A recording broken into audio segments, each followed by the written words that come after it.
नमस्कार. कला वाणिज्य विज्ञान महाविद्यालय पलूस बी.कॉम भाग 3च्या विद्यार्थ्यांचं आजच्या ऑनलाईन लेक्चरमध्ये हार्दिक स्वागत. आपण सहकार शिक्षण प्रशिक्षण या संदर्भात चर्चा करत आहोत. त्यामध्ये सहकार शिक्षण म्हणजे काय, या सहकारी शिक्षणाची आवश्यकता का आहे आणि या सहकारी शिक्षणाची फायदे कुठले आहेत, या संदर्भात आपण चर्चा केलेली आहे. आजच्या लेक्चरमध्ये आपण सहकारी शिक्षणाच्या आणि प्रशिक्षणाच्या समस्या काय आहेत आणि या समस्येवर कोणकोणते उपाय योजता येऊ शकतात, या संदर्भात आपण चर्चा करणार आहोत.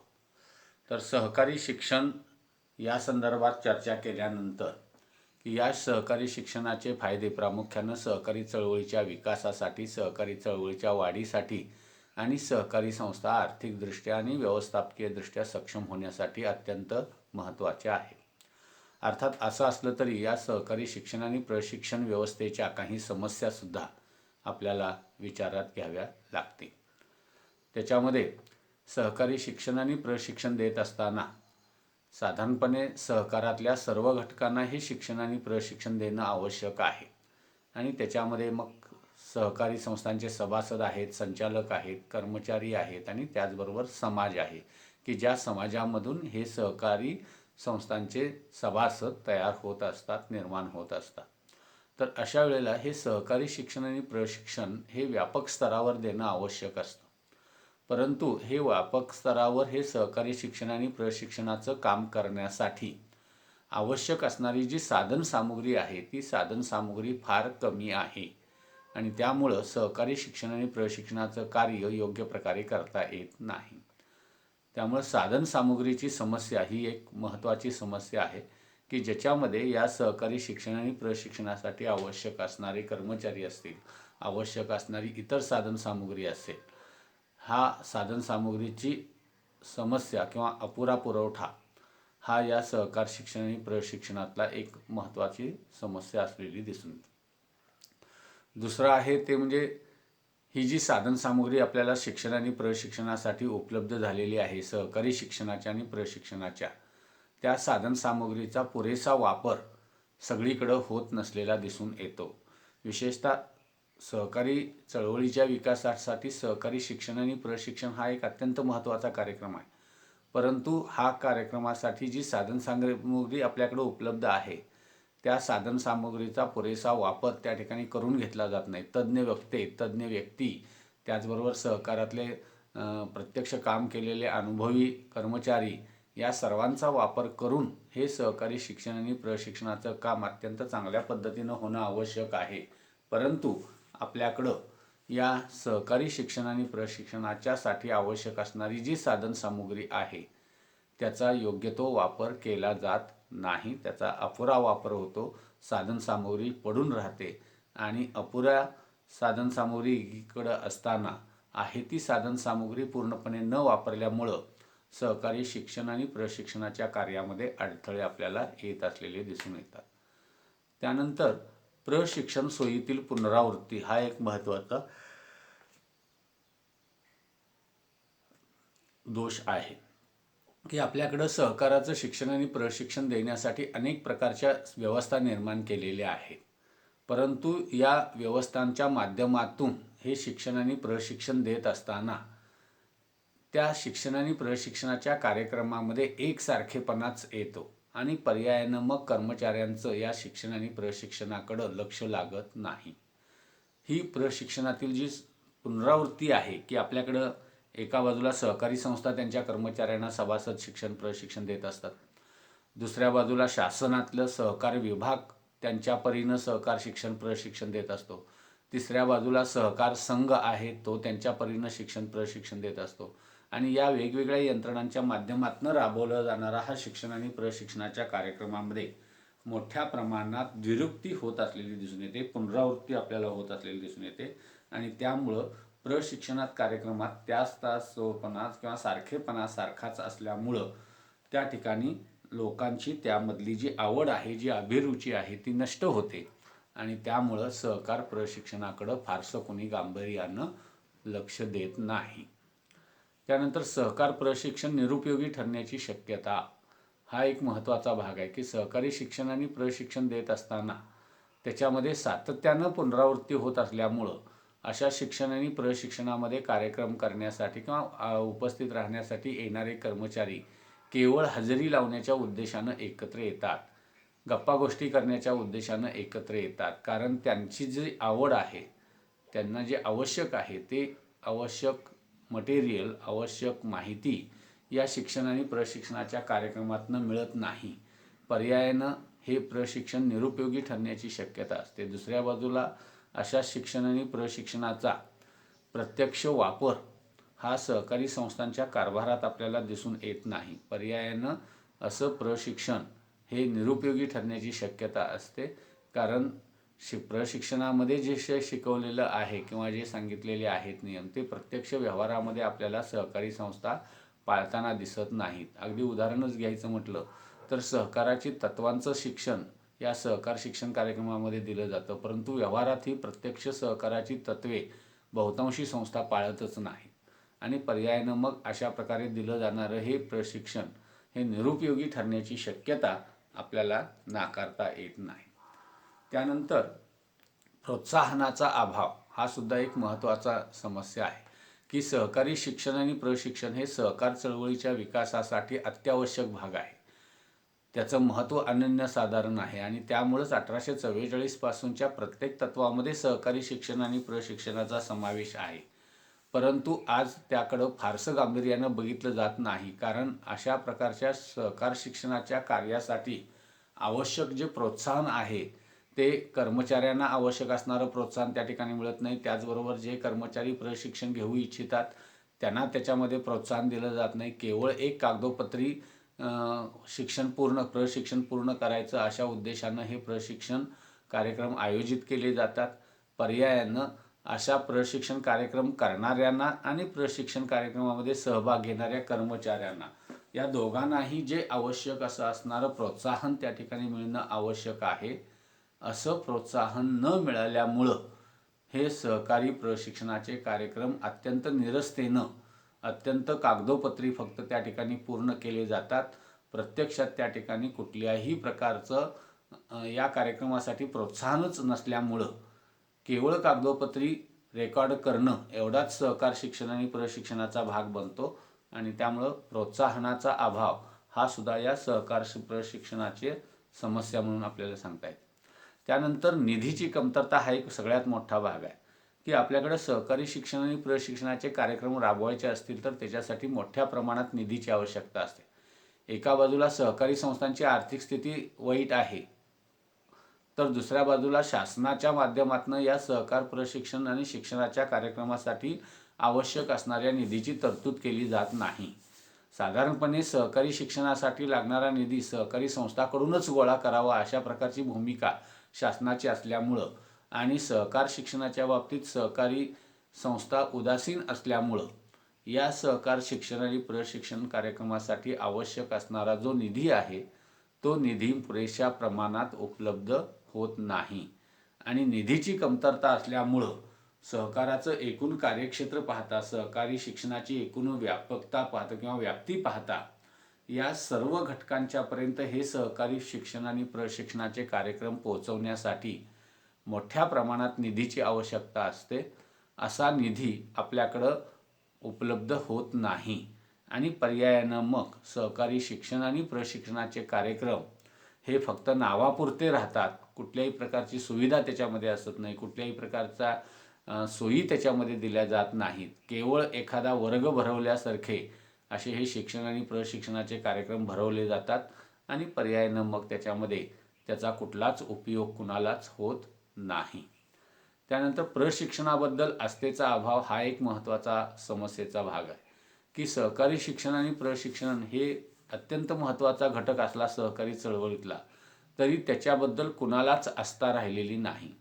शासनाच्या बाबतीत जर आपण बघितलं तर ज्यांनी हे शिक्षण आणि प्रशिक्षण कार्यक्रम राबवायचा आहे त्यांच्यामध्ये या सहकार शिक्षण आणि प्रशिक्षणाच्या कार्यक्रमाला फारसं स्थान नाही. दुसऱ्या बाजूला सहकारी संस्थांच्यामध्ये तर जाणीव जागृतीचाच अभाव असल्यामुळं सहकारी शिक्षण आणि प्रशिक्षण अशा प्रकारची काही संकल्पना आहे असेच अनेकांना वाटतच नाही.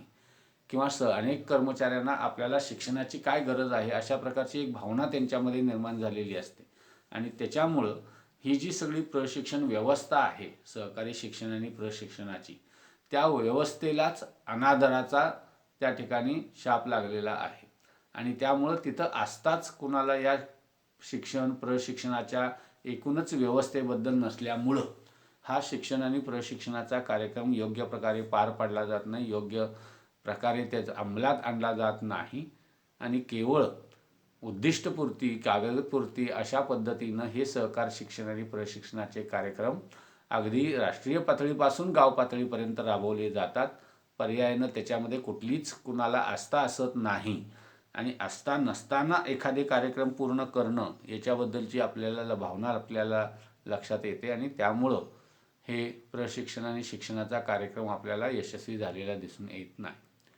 आणि शेवटचा समस्येचा भाग आहे ते म्हणजे हे जे कर्मचारी आहेत जे प्रशिक्षण देतात त्या कर्मचारी वर्गाला त्यांच्या कार्यक्षेत्रामध्ये अत्यंत कमी महत्त्व दिलं जातं. वास्तविक पाहता सहकारी संस्थांच्या माध्यमातून शासनाच्या माध्यमातून सहकार खात्याच्या माध्यमातून असे शिक्षण आणि प्रशिक्षणाचे कार्यक्रम राबवले जातात. त्याच्यासाठी शिक्षित प्रशिक्षित असे कर्मचारी त्या ठिकाणी नेमणं आवश्यक आहे. परंतु सहकारी शिक्षण द्यायचं म्हणजे तिथं कुठल्याच कर्मचाऱ्याला क्वालिफिकेशनची गरज नाही, शिक्षणाची गरज नाही, प्रशिक्षणाची गरज नाही अशी एखादी भावना झाल्यामुळं प्रत्यक्ष या प्रशिक्षणाच्या कार्यक्रमामध्ये भाग घेणारे कर्मचारीच अप्रशिक्षित असल्यामुळं हे जे प्रशिक्षण देणारे जे कर्मचारी आहेत सहकारी शिक्षण आणि प्रशिक्षण त्यांना त्यांच्या व्यवस्थेमध्ये अत्यंत नगण्य स्थान असतं. त्यांना कुठलंही महत्त्व दिलं जात नाही. त्यांना जी वागणूक दिली जाते तीही फार चांगली असत नाही.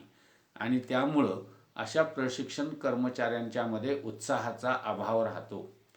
त्यांना प्रोत्साहन मिळत नाही, त्यांना महत्त्व दिलं जात नाही. आणि मग कमी महत्त्वाचा विभाग, कमी महत्त्वाचे कर्मचारी अशा पद्धतीनं त्यांच्याकडे बघितलं जात असल्यामुळं एकूणच या शिक्षण आणि प्रशिक्षणाच्या व्यवस्थेबद्दल अनास्था आपल्याला निर्माण होत असलेली दिसून येते.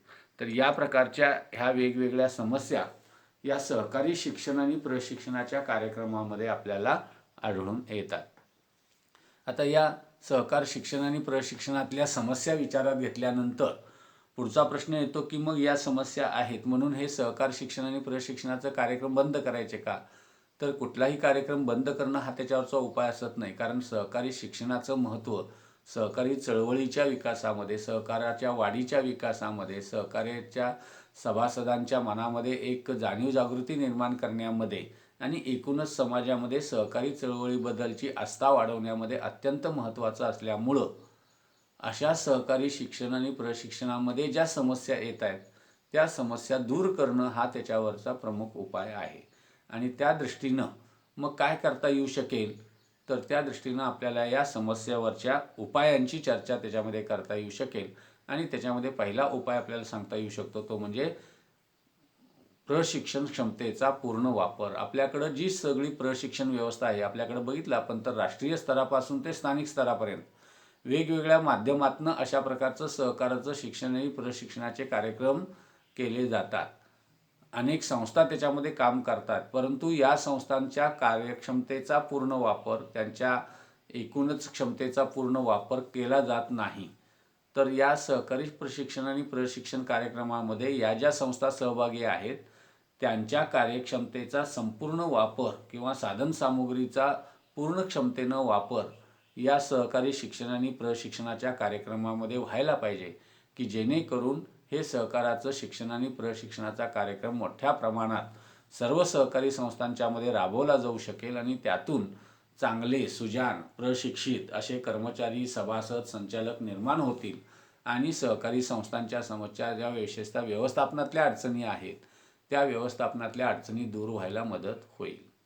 त्यानंतर दुसरा महत्त्वाचा उपाय आहे तो म्हणजे या सहकारी शिक्षण आणि प्रशिक्षण कार्यक्रमासाठी जे कर्मचारी नेमले जातात ते कर्मचारी शिक्षित आणि प्रशिक्षित असले पाहिजेत. सहकाराचं शिक्षण देणारा कर्मचारी जर प्रशिक्षित नसेल तर तो कुठल्या प्रकारे चांगल्या पद्धतीनं सहकाराचं शिक्षण आणि प्रशिक्षण लोकांच्यापर्यंत पोहोचवू शकेल याबद्दल शंका निर्माण होते. आणि त्यामुळं सरकारच्या माध्यमातून किंवा सहकारी संस्थांच्या माध्यमातून किंवा शासनाच्या माध्यमातून सहकार खात्याच्या माध्यमातून हे जे शिक्षण आणि प्रशिक्षणाचे कार्यक्रम राबवले जातात, तर त्या कार्यक्रमासाठी तज्ज्ञ, प्रशिक्षित, अनुभवी असा नोकरवर्ग नेमणं, त्यांना त्यांच्या कार्यामध्ये महत्त्व प्राप्त करून देणं, त्यांना त्यांचा पूर्ण आदर करणं, अशा प्रकारची जर उपाययोजना केली गेली तर निश्चितपणे हे कर्मचारी अधिक उत्साहानं सहकारी शिक्षण आणि प्रशिक्षणाचे कार्यक्रम संपूर्ण देशभर करू शकतील आणि त्यातून एक चांगली सहकारी चळवळ निर्माण होऊ शकेल.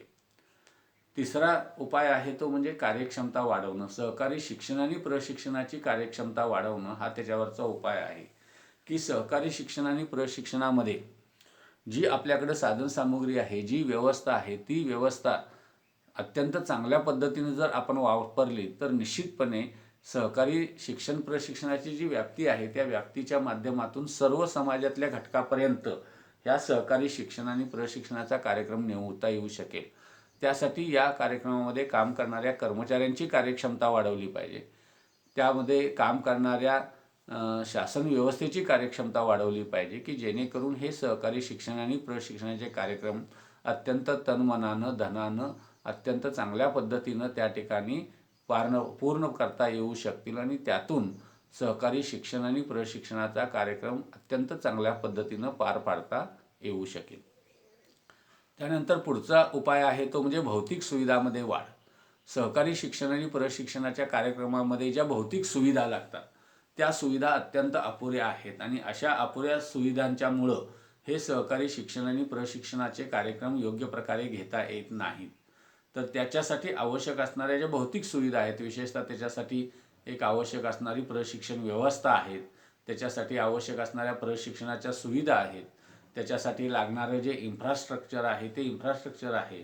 तर या भौतिक सुविधामध्ये जर वाढ केली आणि प्रत्येक तालुक्यामध्ये अशा प्रकारे सहकारी शिक्षण आणि प्रशिक्षण देण्यासाठी आवश्यक असणारी योग्य ती भौतिक यंत्रणा जर निर्माण केली तर निश्चितपणे या सहकारी शिक्षण आणि प्रशिक्षणाचा कार्यक्रम योग्य प्रकारे पूर्ण केला जाऊ शकेल आणि हे कामकाज अत्यंत चांगल्या पद्धतीनं त्या ठिकाणी पूर्ण होऊ शकेल. त्यानंतर पुढचा जो समस्येचा भाग आहे तो म्हणजे आर्थिक मदतीच्या बाबतीत आहे की सहकारी शिक्षण आणि प्रशिक्षणाच्या कार्यक्रमाची व्याप्ती प्रचंड असल्यामुळं या शिक्षण आणि प्रशिक्षणाच्या कार्यक्रमासाठी आवश्यक असणाऱ्या पैशाची तरतूद ही फार मोठ्या प्रमाणात करावी लागते. परंतु आपल्याकडं शासनाच्या माध्यमातून किंवा सहकारी संस्थांच्या माध्यमातून या सहकारी शिक्षणासाठी आवश्यक असणारा जो निधी आहे तो पुरेशा प्रमाणात दिला जात नाही. तर त्यासाठी ज्या सहकारी संस्था मोठ्या प्रमाणात काम करतायत किंवा राष्ट्रीय आंतरराष्ट्रीय पातळीवर काम करतात अशा सहकारी संस्थांकडून मोठ्या प्रमाणात आर्थिक निधी या सहकारी शिक्षण आणि प्रशिक्षणासाठी जर उपलब्ध केला, त्याचबरोबर शासनानं आपल्या बजेटमध्ये सहकारी चळवळीच्या विकासासाठीच्या बजेटमध्ये सहकारी शिक्षण आणि प्रशिक्षणाच्या कार्याला महत्त्व देऊन जर जास्तीत जास्त निधीची तरतूद या प्रशिक्षण कार्यक्रमासाठी शिक्षण कार्यक्रमासाठी केली तर निश्चितपणे हा सहकारी शिक्षण आणि प्रशिक्षणाचा कार्यक्रम चांगल्या पद्धतीनं पूर्ण केला जाऊ शकेल. त्यानंतर प्रशिक्षण संस्थांचं एकत्रीकरण हा सुद्धा एक उपाय आहे. आपल्याकडे सहकारी शिक्षण आणि प्रशिक्षण संस्थांची संख्या प्रचंड आहे. वेगवेगळ्या पातळ्यावर या सहकारी शिक्षण आणि प्रशिक्षण संस्था स्वतंत्रपणे काम करत असतात. पर्यायानं या सर्व संस्थांच्या कार्यामध्ये द्विरुक्ती येते, प्रशिक्षणामध्ये सारखेपणा येतो आणि त्यामुळं सहकारी संस्थांच्या या शिक्षण आणि प्रशिक्षणाच्या कार्यक्रमात कुठल्याच कर्मचाऱ्यांना किंवा अधिकाऱ्यांना रस असत नाही. तर अशा वेळेला हे सहकाराचं शिक्षण आणि प्रशिक्षण देणाऱ्या संस्थांचं जर एकत्रीकरण केलं गेलं तर निश्चितपणे या सहकारी शिक्षण आणि प्रशिक्षणाच्या कार्यक्रमाची पुनर्रचना करता येऊ शकेल आणि त्या माध्यमातून अत्यंत आकर्षक अशा पद्धतीचं लोकांना उपयोगी ठरेल अशा पद्धतीचा शिक्षण आणि प्रशिक्षणाचा कार्यक्रम त्या ठिकाणी निर्माण करता येऊ शकेल. त्यासाठी या प्रशिक्षण संस्थांचं एकत्रीकरण करावं लागेल की ज्याच्यामुळं प्रशिक्षण कार्यक्रमातील दुरुक्ती त्या ठिकाणी टाळता येऊ शकेल आणि लोकांचा सहभाग त्याच्यामध्ये वाढवता येईल. त्यानंतर तरुणांना आकर्षित करणं हा एक त्याच्यामध्ये भाग आहे की सहकारी शिक्षण आणि प्रशिक्षणाच्या कार्यक्रमामध्ये जे पदवीधर तरुण आहेत, जे सुशिक्षित तरुण आहेत अशा लोकांना आकर्षित करून त्यांच्या माध्यमातून हा सहकार आणि शिक्षण आणि प्रशिक्षणाचा कार्यक्रम जर सहकार खात्यानं राबवला गेला तर त्याच्यामध्ये मोठ्या प्रमाणात एकतर रोजगार निर्मिती यातनं होऊ शकेल आणि शिवाय तरुणांना अशा प्रकारचं एक काम मिळाल्यामुळं त्या ठिकाणी चांगल्या पद्धतीनं ती लोक हे सहकार शिक्षण आणि प्रशिक्षणाच्या कार्यक्रमाची अंमलबजावणी करू शकतील. त्या दृष्टीनं तरुण लोकांना या सहकारी शिक्षण आणि प्रशिक्षणाच्या कार्यक्रमाकडे आकर्षित करणं हा सुद्धा एक महत्त्वाचा उपाय आहे. आणि त्यानंतर शेवटचा उपाय आहे तो म्हणजे प्रशिक्षण कार्यक्रमात सुधारणा करणं, की आपल्याकडं सहकारी शिक्षण आणि प्रशिक्षणाचा जो कार्यक्रम घेतला जातो त्याच्यामध्ये मगाशी म्हटल्याप्रमाणे अनेक संस्था एकाच सारख्या प्रकारचे कार्यक्रम करतात. पर्यायानं त्याच्यामध्ये पुनरावृत्ती होते, मग लोकांना त्याच्यामध्ये कुठलाही इंटरेस्ट असत नाही. अशा वेळेला हे जे सहकारी शिक्षण आणि प्रशिक्षणाचा जो कार्यक्रम आहे तो कार्यक्रम सुधारित करून अत्यावश्यक बाबींचा त्याच्यामध्ये समावेश करायला पाहिजे. शिवाय ज्या कार्यक्रमाची सारखी सारखी पुनरावृत्ती होते तो भाग त्यातनं टाळला पाहिजे, की जेणेकरून प्रत्यक्ष लोकांना नवीन काहीतरी ज्ञान, नवीन काहीतरी तंत्रज्ञान या शिक्षण आणि प्रशिक्षणाच्या कार्यक्रमातून मिळू शकेल आणि त्यामधून मग त्यांची या शिक्षण प्रशिक्षणाच्या कार्यक्रमामध्ये असणारी गोडी वाढू शकेल, त्यांना त्याच्याकडचं आकर्षण वाढू शकेल आणि मग हे शिक्षण आणि प्रशिक्षणाच्या कार्यक्रमामध्ये कर्मचारी अत्यंत उत्साहानं भाग घेऊ शकतील. तर त्या दृष्टीनं या सहकारी शिक्षण आणि प्रशिक्षणाच्या कार्यक्रमामध्ये जर सहकारी संस्थांनी सुधारणा केली तर निश्चितपणे हा सहकारी शिक्षण आणि प्रशिक्षणाचे कार्यक्रम चांगल्या पद्धतीनं पार पाडतील, याबद्दल शंका असण्याचं कारण असणार नाही. तर या पद्धतीनं सहकारी शिक्षण म्हणजे काय, त्याची वैशिष्ट्ये काय आहेत, त्याचे फायदे काय आहेत, त्याची आवश्यकता काय आहे, त्याचं महत्त्व काय आहे, या बाबीचा विचार केल्यानंतर या सहकारी शिक्षण आणि प्रशिक्षणाच्या समस्या काय आहेत आणि त्या समस्यावरचे वेगवेगळे उपाय काय आहेत, या बाबीची चर्चा आपण आजच्या लेक्चरला केलेली आहे. या ठिकाणी आपण थांबूया. उद्याच्या लेक्चरमध्ये आपल्याला या सहकारी शिक्षण आणि प्रशिक्षणाचा कार्यक्रम राबवण्यासाठी ज्या संस्था काम करतात त्या संस्था कशा पद्धतीनं काम करतात, प्रत्यक्षात हा शिक्षण आणि प्रशिक्षणाचा कार्यक्रम कसा राबवला जातो, या संदर्भातली चर्चा आपण पुढच्या पिरियडला करूया. तोपर्यंत सर्वांनी घरी राहा, सुरक्षित राहा. धन्यवाद.